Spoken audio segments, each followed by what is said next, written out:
moment précis pour le lancement du pledge. Et nous vous remercions tous d'être présents aujourd'hui. C'est en effet un tournant clé du label. Et nous sommes ravis en fait de vous présenter officiellement Made in Maurice Pledge, qui a été rendu possible par l'équipe d'Attitude, un travail de longue haleine qu'on a hâte de vous faire découvrir. Donc, petite revue aujourd'hui de l'ordre du jour. Qu'est-ce qui se passe? Aujourd'hui, on va d'abord vous faire part de l'expérience d'Attitude. Donc, c'est M. Vincent Desvaux, le CEO du groupe Attitude, qui vous présentera ça. Ensuite, on aura un retour sur justement ce pledge, qu'est-ce que c'est, comment on en est arrivé là, qu'est-ce que ça représente pour le Made in Maurice par Cheryl Gunny, la directrice générale du label. On vous fera ensuite découvrir la vidéo des 10 ans du Made in Maurice. 10 ans, une longue histoire qui se fête très bientôt et se concrétise surtout par des moments comme ceci. Et on passera enfin en revue la méthode, parce qu'un travail de longue haleine nécessite en effet assiduité, rigueur, suivi et engagement, surtout le système d'engagement qu'encore une fois on salue de la part de notre attitude, qui nous sera présenté par M. Laurent Bourreau, le Chief Executive Officer Business Development d'Attitude. Et enfin, écoutez, le sacre, la remise du pledge, Made in Maurice Pledge à Attitude. Donc écoutez, je vous souhaite une bonne matinée et plaisir de ce moment avec vous. Voilà.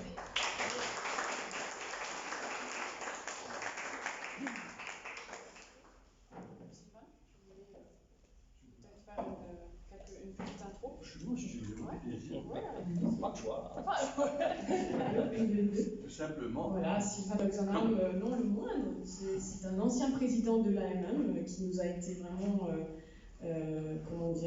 très très précieux durant ces 10 années, mais il est aussi aujourd'hui président du comité de la marque. Donc, toujours un plaisir de l'avoir parce qu'il nous suit dans tout ce qu'on fait. Il est activement présent, non seulement sur l'étape où les choses se soulignent et se fêtent, mais surtout sur le making of.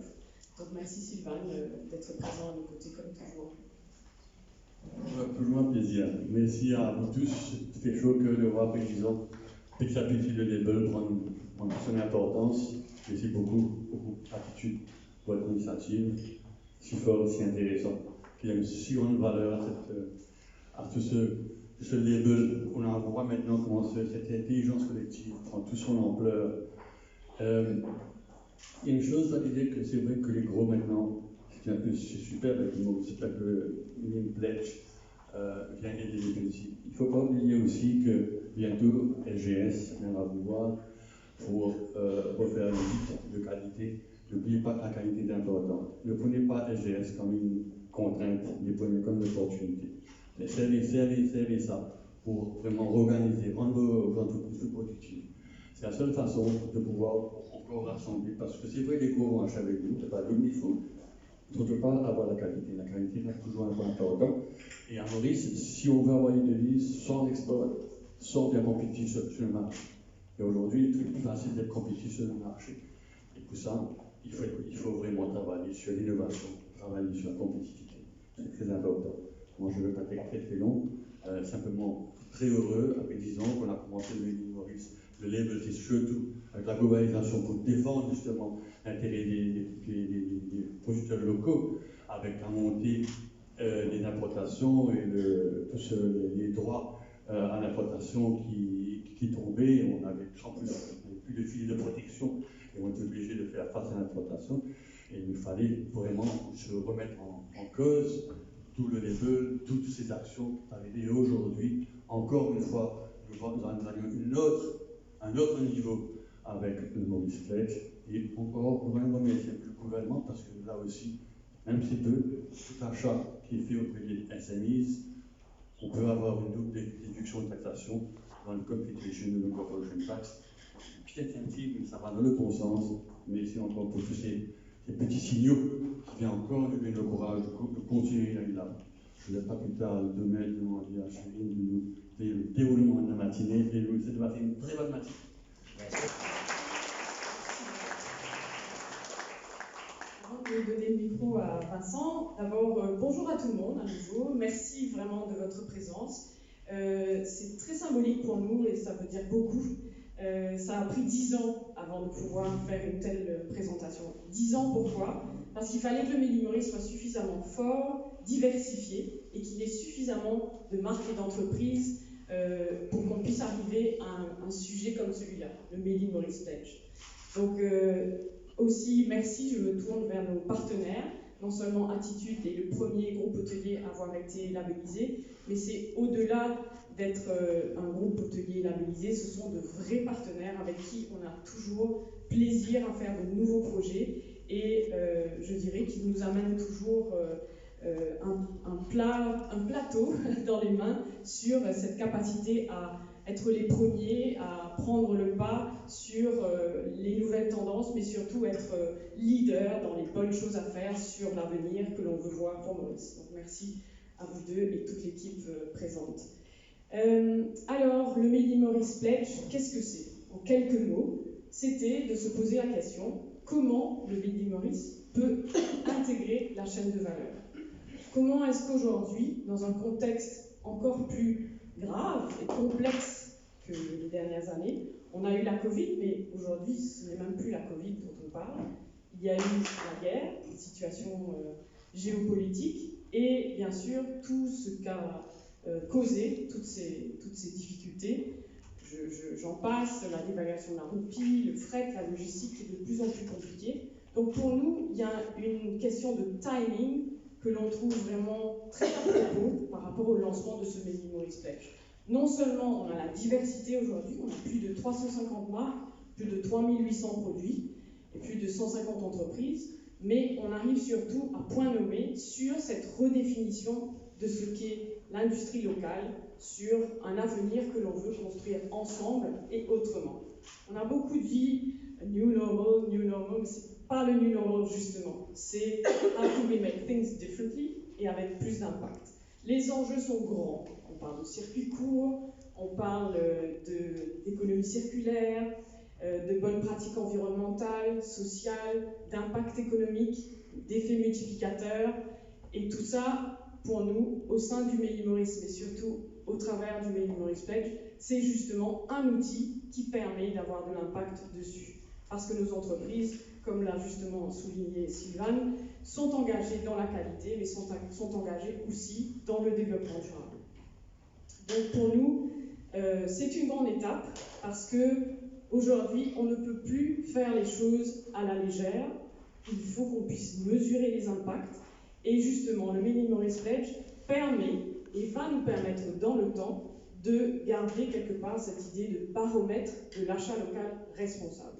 Qu'est-ce que c'est qu'un baromètre? Ça semble un grand mot. En fait, c'est une mesure d'impact qui nous permettrait, imaginons et rêvons ensemble, de se revoir dans quelques années et de se dire que depuis le Made in Maurice Pledge, plusieurs institutions publiques, privées, grandes entreprises, petites entreprises, tout le monde aura intégré le Made in Maurice dans sa chaîne de valeur. Ça ne tient pas à grand-chose. C'est de décider parfois que l'heure du thé, traditionnelle à Maurice, se fasse avec des marques locales, des marques Made in Maurice, et qu'on se re-questionne sur nos chaînes d'approvisionnement, pour qu'on réintègre petit à petit toutes les entreprises locales, qu'on crée ensemble de la valeur ajoutée, et plus que de la valeur ajoutée, de l'innovation aussi. Parce que vous le verrez à travers l'exemple donné à travers Attitude, ces conversations qui ont lieu quand on intègre de nouvelles entreprises locales dans la chaîne de valeur nous obligent quelque part à repenser soit nos façons de faire, soit les produits, à les revoir, à les repenser, à les comparer avec des produits étrangers, mais se dire si c'est pas étranger et qu'on devait faire localement, comment est-ce qu'on ferait? Et là, de là, il peut y avoir des partenariats. Bref, tout le monde y gagne, vraiment. Et c'est sans passer, je vois les scènes avec qui j'avais une conversation cette semaine et qui disait, au-delà de tous les impacts économiques tangibles et sociaux, il y a aussi tout l'aspect de fierté d'une petite entreprise, de faire affaire avec un plus grand, en se disant, mais moi, je fais partie de la chaîne de valeur d'une grande entreprise, d'un groupe hôtelier, et je suis fière de pouvoir le faire. C'est aussi de repenser les choses sur... On a beaucoup parlé d'export, export. Tout le monde veut exporter. On sait très bien, vous et moi, à quel point c'est complexe. Plus que jamais. Le fret, la logistique, tout ça, ce sont des facteurs qui ne nous permettent pas du jour au lendemain de pouvoir exporter. Et donc de se dire que le Made in Maurice Pledge pourrait aussi augmenter les opportunités d'affaires de nos entreprises, petites et moyennes, et plus grosses, serait aussi peut-être l'occasion pour elles de se faire les dents, il n'y a pas d'autre expression que j'ai trouvée, mais de se faire les dents sur de plus grosses quantités, des nouveaux produits, et se dire, si je réussis à entrer dans la chaîne hôtelière et à proposer de nouveaux produits en plus grande quantité, peut-être que d'aller vers l'export, ce sera plus facile après. Parce que le gap, parfois, il est très grand. Et on ne peut pas s'attendre à être exposé sur un salon à l'international et se dire, du jour au lendemain, vous produisez 2000, il m'en faudrait 20 000. Ces choses-là se construisent dans le temps et elles prennent du temps. Donc on veut, à travers ce projet, vraiment avoir un impact positif, à la fois économique, social, environnemental, et il ne tient qu'à nous tous de jouer la partition que l'on veut. Voilà, je ne vais pas tout dire là, mais je te passe la parole, Vincent. C'est toujours un challenge de passer après une oratrice comme JD. Merci de nous accueillir, Made in Maurice, de voir une salle pleine aujourd'hui avec des entrepreneurs, des gens du secteur privé, secteur public. Je crois que c'est un bon signal. Je vais commencer par une petite anecdote. Nous, quand on a créé Attitude en 2008, on a vraiment commencé à se développer en 2010. Il y a une chose qu'on avait, c'était une passion pour l'île Maurice, pour notre pays, pour notre culture. Et effectivement, lancer une chaîne d'hôtels en 2010, alors qu'il y a tous les blockbusters de l'hôtellerie qui sont là depuis des années. C'est un challenge, donc on s'est dit qu'il faut être différent. Donc on a beaucoup réfléchi sur cette différenciation, mais on a dit comment on peut surtout mélanger notre différenciation et notre amour pour notre pays. Puisqu'on sait toujours que nous, on n'a pas de pétrole, nos ressources naturelles sont limitées, mais par contre, on a les Mauriciens, et ça, c'est quelque chose d'extraordinaire, leur résilience, leur ADN. Et donc, voilà, ça nous a encouragés à se dire, ben, on va aller dans cette différenciation. Et un premier milestone a été l'ouverture de Zillois. Ça fait quasiment 10 ans. Et donner un nom créole à un hôtel, c'était un sacré pari, puisque je me rappelle quand on en discutait un petit peu, un nom créole, un hôtel mauricien, enfin c'était beaucoup de challenges. Et aujourd'hui, ça a été notre premier milestone. Et derrière, un petit peu ces sourires en disant, oui, ils vont pas trop y arriver là. Ils essaient de recopier les vieux campans de l'époque. Les murs ne sont même pas crépis. Il y a du chali brut en bas. Ben, aujourd'hui, ça a été un grand succès de l'hôtellerie mauricienne et ça nous a permis de nous donner encore plus de courage pour se dire maintenant, on va s'ancrer à 100% dans cette culture locale. Et je dois dire que donc, ça fait partie d'un rêve au départ, d'une croyance, et aujourd'hui, c'est notre stratégie. C'est notre différenciation, et effectivement, le local pour nous, ça coule dans nos veines. C'est pas puisque c'est devenu post-Covid quelque chose bien, on va à travers le monde protéger le localisme. Nous, ça fait partie de notre ADN, et on y croit. Et c'est comme ça qu'on a rencontré l'équipe de Chirine, partager un peu cette passion en se disant des grands rêves, tout ce qu'on peut faire à l'île Maurice. Mais Chirine l'a bien dit, il faut une structure, c'est des entreprises, il y a plein d'opportunités. Et chaque jour qu'on avance, je vois Elisabeth, avec qui on travaille au niveau de Pop-Up My Pop-Up Store. À l'époque, enfin le modèle dans l'hôtellerie, c'est de louer les boutiques à des entrepreneurs. Là, ce qu'on a fait, effectivement, qui ont maintenant un revenu non négligeable. Et pendant le Covid, on a décidé de ne plus louer les boutiques et de mettre ça à la disposition d'entrepreneurs locaux de manière structurée. Alors, effectivement, c'est un gros paradigme. Tu dis, mais oui, ça représentait, je crois, 8 millions de roupies de turnover. Et croyez-moi, post-Covid, dans l'hôtellerie, 8 millions, c'est beaucoup d'argent. Et c'est là où un grand paradigme shift, c'est de se dire, surtout, je vais vous parler après de l'entreprise à mission, créer de la valeur, c'est pas créer de la valeur uniquement pour l'actionnaire. Okay, quand on se dit une entreprise à mission, c'est créer de la valeur pour l'actionnaire, mais pas en priorité pour nos employés, pour la communauté locale, effectivement, et pour tout l'écosystème local. Et quand je vois aujourd'hui, Elisabeth avait tenu avec Made in Maurice un atelier il y a quelques jours, et on voyait effectivement, on a commencé je crois par 12 entrepreneurs locaux dans tout l'artisanat. Là, l'objectif c'est d'en avoir 30 et je vois l'engouement, je vois la rapidité à laquelle les produits qualitatifs se développent.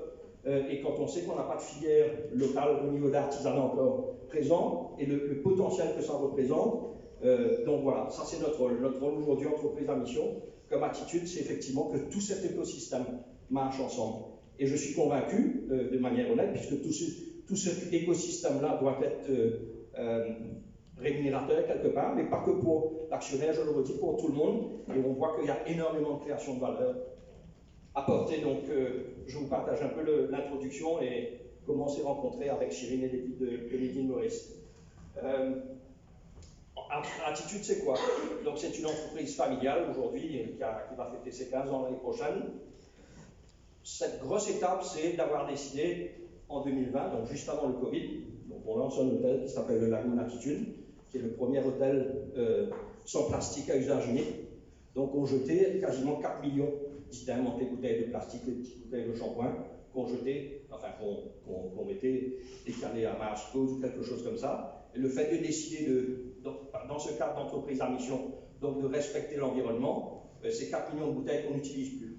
On s'est réinventé, on a fait des bulk shops, et là encore on voit que ça permet de créer, avec les artisans mauriciens, des nouveaux produits, qu'on y livre les produits en bulk, qu'on achète uniquement des produits mauriciens, qu'il n'y a pas un produit qui rentre dans notre bulk shop s'il y a un morceau de plastique.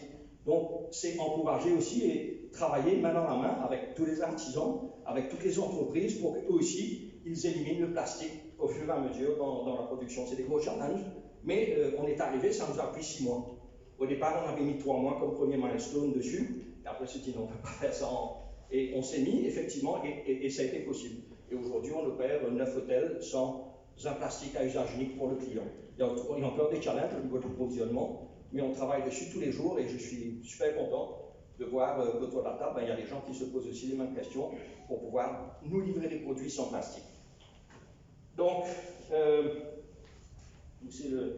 alors, quels sont nos 3 engagements? Donc, je ne sais pas si c'est là, on m'a dit de montrer le doigt, je l'ai pas. Le premier, c'est, je l'ai dit, la protection de l'environnement. Tu vois, Esther, je suis. Donc, il y a la protection de l'environnement, le soutien à l'économie locale et l'accompagnement de la communauté locale. Ces 3 axes forts, et plus on rentre en granularité dedans, et plus on réalise qu'il y a des opportunités fantastiques.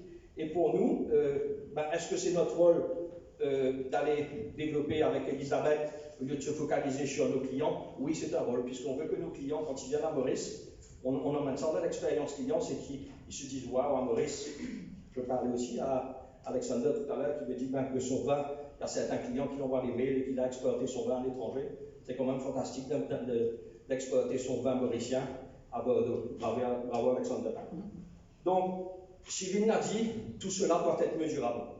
Ce n'est pas juste des rêves, les rêves c'est beau, mais il faut arriver. Donc on s'est fixé des objectifs, et le premier objectif, c'était 50%, avoir 50% de nos achats Made in Maurice. Plus effectivement, il y a d'autres personnes on achète en local qui ne sont pas Made in Maurice, mais Chirine est en train d'activement travailler pour qu'ils rentrent dans le label. Donc ça, pourquoi cet objectif-là? Donc, cette culture mauricienne, elle est vraiment au cœur de notre stratégie de développement durable. Et c'est un pari, effectivement, de faire du tourisme durable et inclusif. Et effectivement, une des choses aussi qui nous a surpris, c'est de voir que certains marchés, tels l'Allemagne et d'autres pays comme la Scandinavie, le taux de croissance qu'on a eu, c'est pas explicable. La seule chose qui est explicable, c'est effectivement qu'on est rentré dans un positionnement 100% responsable, éco-responsable. Et donc ça plaît. Donc c'est une source aussi finalement, on peut avoir plus de clients et attirer plus de clients sur la destination. Donc c'est des valeurs, c'est un gros partage de valeurs qu'on a avec Made in Maurice et qu'on partage avec vous aujourd'hui. Donc tous ces 3 objectifs, ces mesures, c'est mesurer cette évolution-là, ça apporte une vraie démarche tangible. Donc ce qui est top aussi, c'est que plus on creuse, plus on réalise qu'il y a du potentiel à Maurice. Il y a énormément de potentiel. Là, le dernier potentiel, ce n'est pas des produits mauriciens, on a pour la viande, effectivement, bon, c'est principalement importé, mais on réalise qu'il y a des gens maintenant qui ont commencé à faire venir du bétail. Enfin, je ne suis pas un expert dedans, mais au moins créer plus de valeur à Maurice transformer la viande à Maurice au lieu de la recevoir. Je vois Jacqueline aussi qui fait beaucoup d'efforts par rapport à la viande de cerf et tout ça, et c'est des choses aussi qu'on inclut. Donc, il y a un véritable dynamisme local qui se met en place, et nous, on s'engage à côté de Made in Maurice pour essayer de créer un maximum de ces filières locales. Au départ, ce sont des toutes petites sources, un petit filet d'eau, et quand je vois aujourd'hui le travail que Made in Maurice a fait, que vous mettez votre pledge aujourd'hui en avant, je crois que d'abord bravo à l'équipe, et c'est fantastique de voir qu'il y a plein de possibilités, plein d'opportunités encore. Voilà.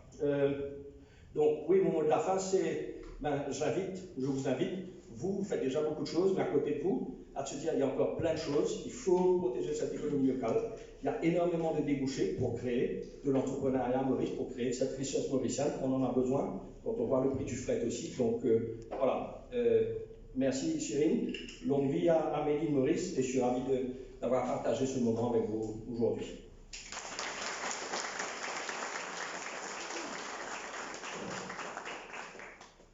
Merci beaucoup. Yann. Merci pour l'accueil, Chérine, merci Yann, merci l'équipe de Made in Maurice. Je ne vais pas répéter ce que vous avez entendu dans la vidéo. Je vais vous parler de 3 phases. On va vous expliquer qu'il y a 11 étapes. Je ne vais pas rentrer dans les détails, mais c'est vraiment pour que vous compreniez le process et pourquoi on a réussi à mettre en place surtout cet objectif que nous avons souhaité. Pour reprendre les mots de Vincent, on a toujours acheté localement. Donc, quand on s'est posé la question par rapport à notre mission et notre devoir de favoriser cette économie locale, on s'est dit déjà, on achète 100% localement. Il est vrai que Attitude a décidé de ne rien porter, on n'a pas de centrale d'achat, n'importe, quand on fait une construction, une rénovation, on n'achète pas nos produits à l'étranger en direct. C'est un choix stratégique qui a été fait, il est comme ça. Donc on s'est donc dit comment avoir un effet multiplicateur beaucoup plus fort sur l'économie locale pour créer un environnement durable pour nous tous. Et c'est là où la labellisation Made in Maurice a été pour nous un peu le déclic de se dire, ok, ben, on achète localement, oui, mais si on achète avec les compagnies qui sont labellisées, ben, on est certain qu'elles correspondent encore plus à nos valeurs. Donc on a fait des petits calculs assez rapides au début, sur une petite enveloppe, pour se dire en 2019, on était donc à 35%, 36% de nos achats chez les compagnies qui sont labellisées Made in Maurice. On s'est dit de manière assez rapide, on se met un objectif d'atteindre au moins 50% dans une durée déterminée. Donc c'était donné 1 an ou un peu plus. Il y a eu le Covid qui est venu entre temps. Donc, aussitôt l'objectif mis en place, on a mis les équipes autour de la table, on a eu à réorganiser toutes les bases de données que nous avions, parce que forcément, quand nous achetions, il y a le nom de la compagnie, il y a le produit, il y avait tout, sauf est-ce qu'il est labellisé ou pas. Donc, la réorganisation des bases de données était vraiment un travail de fond pour que le reporting que nous verrons donc un peu plus loin soit facilement lisible et accessible de manière mensuelle, pour s'assurer que l'objectif soit atteint. Donc aussitôt que la base de données est réorganisée et compris, avec Charlène, donc, que vous avez vu, et les équipes, on a commencé à identifier les produits et les volumes que nous avons besoin d'acheter pour atteindre l'objectif de... Alors on avait 15% pour aller chercher dans les compagnies qui étaient déjà labellisées ou en cours de labellisation ou potentiellement labellisables.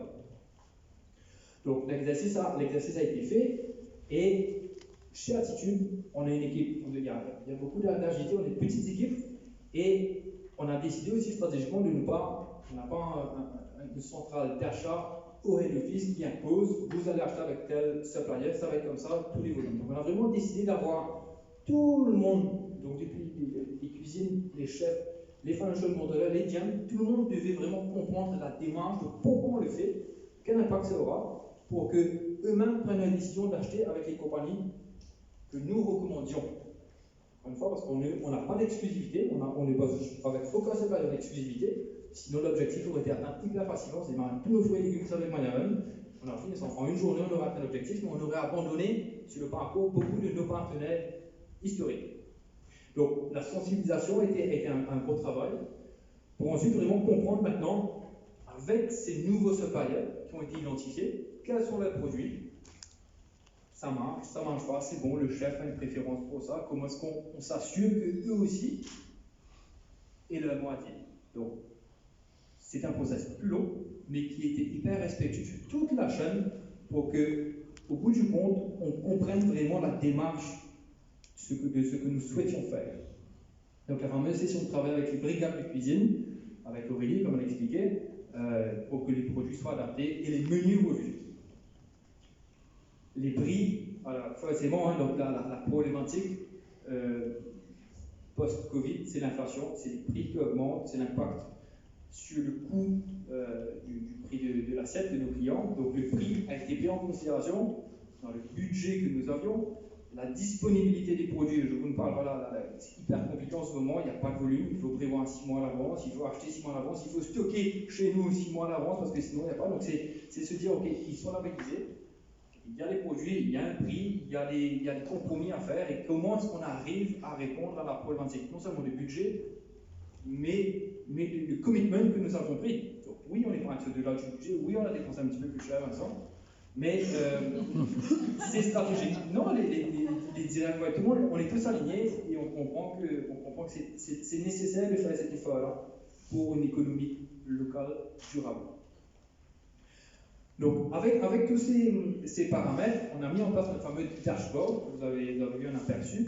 Et tous les mois, chaque hôtel recevait vraiment concrètement le volume d'achat qu'ils ont fait dans les compagnies labellisées, où ils sont par rapport au target qui a été mis en place, les achats qu'ils ont fait dans les compagnies qui sont non labellisées, quelles sont les alternatives qui existent aujourd'hui. Donc à chaque fois, chaque hôtel savait qu'au lieu d'acheter des légumes avec X, avec Y, le poisson, la viande, les dry food, tout ce que vous voulez, il y avait des alternatives qui avaient été identifiées pour vraiment les donner les outils nécessaires pour qu'eux-mêmes atteignent l'objectif sans qu'on impose. On aurait pu limiter sur le système, enfin c'est pas bien. Donc tout ce travail a été mis en place, envoyé, partagé. Je ne vous cache pas que forcément les leviers d'action, c'était plus de volume avec les produits que nous avions labellisés, de nouveaux fournisseurs. Voilà, on a mis plusieurs outils en place pour qu'on puisse y arriver. Et un des gros items a été vraiment d'accompagner certaines compagnies à cette labellisation. Donc ce n'était pas une condition sine qua non, on ne les a pas dit faites-vous labelliser, sinon on ne travaille plus avec vous. Sinon on aurait été commissionné par Made in Maurice.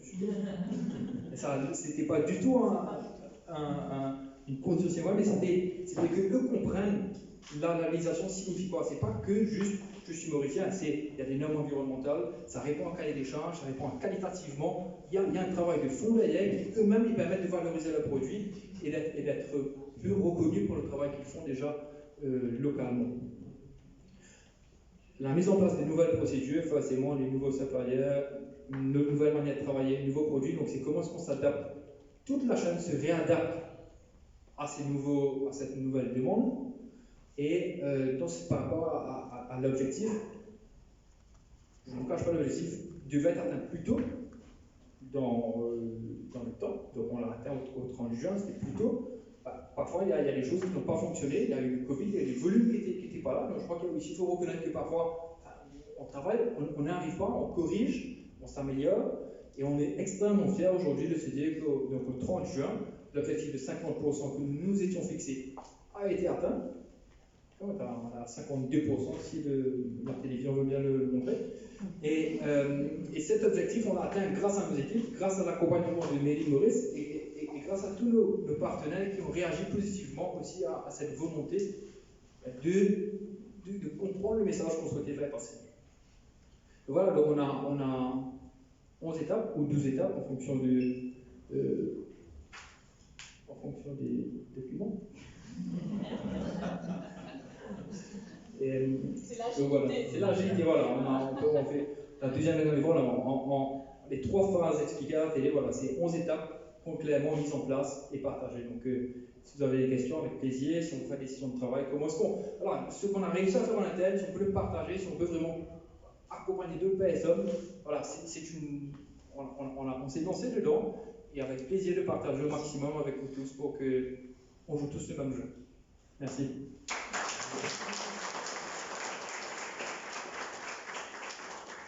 Merci beaucoup Laurent et bravo encore. Je souligne la présence, quand on parle d'écosystème, pour moi c'est important de revenir dessus parce que le travail collaboratif, ça sous-entend un écosystème qui a de la volonté et qui a envie de faire les choses et envie de changer les choses. Et je vais juste vous donner un exemple d'un écosystème qui se construit et qui est fort. On a aujourd'hui dans la salle Lindsay Morvan de la Tourism Authority, donc c'est bien toi, Jacqueline Sauzier de la Chambre d'agriculture, et je regarde Stéphane Lebon de la MCB, la MCB est notre partenaire membre fondateur financier. Et je donne 2 exemples, par exemple, sur des projets qu'on a fait dans le cadre de la Sustainable Island Mauritius, sur les co-créations, où on a travaillé avec des entreprises et des groupes hôteliers pour repenser certains produits, certains emballages, etc. Ça, c'est intéressant parce que ça donne la place à de l'innovation, à repenser les produits, etc.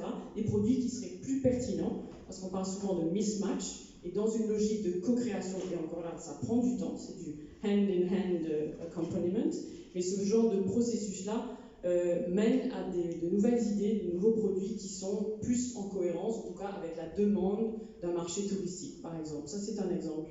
On parle, je prends l'exemple, je rebondis sur ce que Vincent disait tout à l'heure, sur la notion d'innovation et de filière. En effet, dans la logique de filière, l'approvisionnement pour remplacer du bœuf que l'on importerait permettrait justement de repenser toute la filière sur le cerf et de se dire comment aujourd'hui le cerf peut être plus visible et plus accessible. Donc tout ça c'est à construire et ça prend du temps. Et c'est intéressant de se dire que ce genre de conversation et ce genre de projet amorce justement cette idée de filière que l'on pourrait développer. Aujourd'hui, on a une filière avicole qui est là depuis 25 ans et qui est très très solide. Ce serait intéressant de voir d'autres filières se construire et être aussi pérennes. Et je me tourne vers Stéphane parce que il ne suffit pas juste d'avoir des idées et des projets et l'envie de faire, il faut des fonds. Et c'est intéressant de se dire que la MCB est là aussi pour soutenir ce genre d'idées, parce que la MCB aussi s'est engagée sur tout ce qui est Local is Beautiful et Local Pledge. Donc c'est intéressant de se dire que tout cet écosystème, s'il est intimement lié, il peut y avoir à la fois des idées, des projets concrets et du financement égal innovation, chaîne de valeur, création de valeur ajoutée, etc. Voilà, je voulais juste donner un exemple. Et, 2 exemples, je vous le disais tout à l'heure, sur l'heure du thé, on peut faire des changements immédiats. C'est des questions qui ont été soulevées par exemple par rapport au groupe Attitude, c'était de se dire aujourd'hui pour faire des croissants qui sont mangés par les touristes et qui représentent quand même beaucoup de croissants dans 9 hôtels à travers l'île, qu'est-ce qu'on pourrait faire pour substituer le beurre importé à un beurre local? Forcément, quand on pose la question, c'est filière laitière. Donc c'est des enjeux, bien sûr, qui ne se règlent pas du jour au lendemain, qui sont colossaux, mais c'est l'écosystème ensemble qui peut vraiment, avec des leviers différents, financement, idéation, soutien, décisions gouvernementales, etc., qui peuvent vraiment changer la donne. Donc merci à vous, l'écosystème, d'être à nos côtés et de nous soutenir. C'est ça qui fait la différence et on espère que dans les 10 prochaines années, le Made in Maurice Pledge aura fait ses preuves et bien d'autres choses. Donc, je te laisse la parole, Yann. Je pense qu'on est arrivé à la fin, mais non la moindre. Alors en effet, le moment le plus important qu'on attendait tous, on va dire, la remise du fameux Made in Maurice Pledge, qui s'articulera aujourd'hui en un chèque qu'on va vous remettre. C'est un chèque attestant de 50%, il n'y a pas de sous. Et le certificat qu'on espère que vous afficherez fièrement dans vos locaux, dans vos hôtels, pour montrer vraiment cet engagement que vous avez pris. Encore une fois, bravo à vous et merci.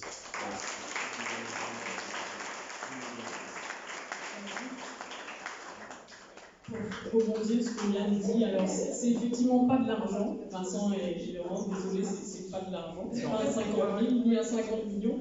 Mais vous l'avez dit à plusieurs reprises, vous êtes bien une entreprise à mission. Et pour les entreprises à mission, je crois que les pourcentages d'impact positif ont encore plus de valeur. Voilà, donc voilà. Merci et bravo encore.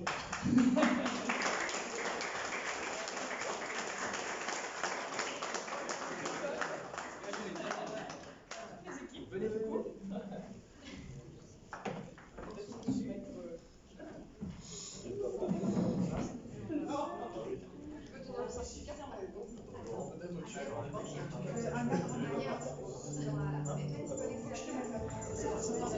Merci.